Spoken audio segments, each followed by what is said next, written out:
Hi everyone, my name is Brett and I'm the Director of Children and Youth here at Open Door. And today we're going to be talking about the peace of God and how it's talked about in Philippians 4 verses 4 through 7. So I'm going to read that and then we're going to dive into what that means for our lives today. Rejoice in the Lord always. Again I will say rejoice. Let your reasonableness be known to everyone. The Lord is at hand. Do not be anxious about anything, but in everything, by prayer and supplication, with thanksgiving, let your requests be made known to God. And the peace of God, which surpasses all understanding, will guard your hearts and your minds in Christ Jesus.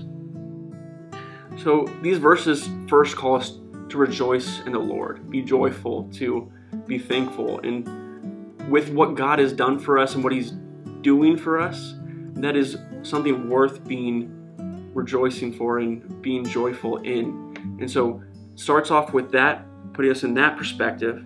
And so the second thing I want to address in this is verse 6, where it talks about do not be anxious. And so sometimes we can get ourselves into a little bit of trouble when we stop just at that first part of that verse. And so when people are anxious and they're worried, we just say, oh, don't be anxious. You need to stop worrying about things. And we stop there, but that doesn't really do this verse justice about what it calls us to do with our anxiety. And so when you read that second part, but in everything by prayer and supplication, with thanksgiving, let your requests be made known to God, we see that this verse isn't telling us that we shouldn't be anxious or that we're less of a Christian if we have times where we feel anxious or worried. But what it's telling us is the Christian way to handle anxiety and to handle worry and the things that we care about is to bring that to God, the God of all creation who cares deeply about us and wants to know our cares and wants us to bring our worries to Him. And then I love how this last part of this talks about the peace of God and how it will guard our hearts and our minds. And so with people who struggle with depression or anxiety, oftentimes they feel depressed or they feel anxious and there's not a direct cause for it. There's no circumstances that are leading them to be anxious.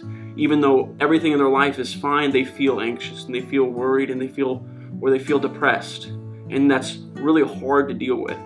But the peace of God is similar in respect because it surpasses all understanding. It transcends all understanding. It doesn't always make sense.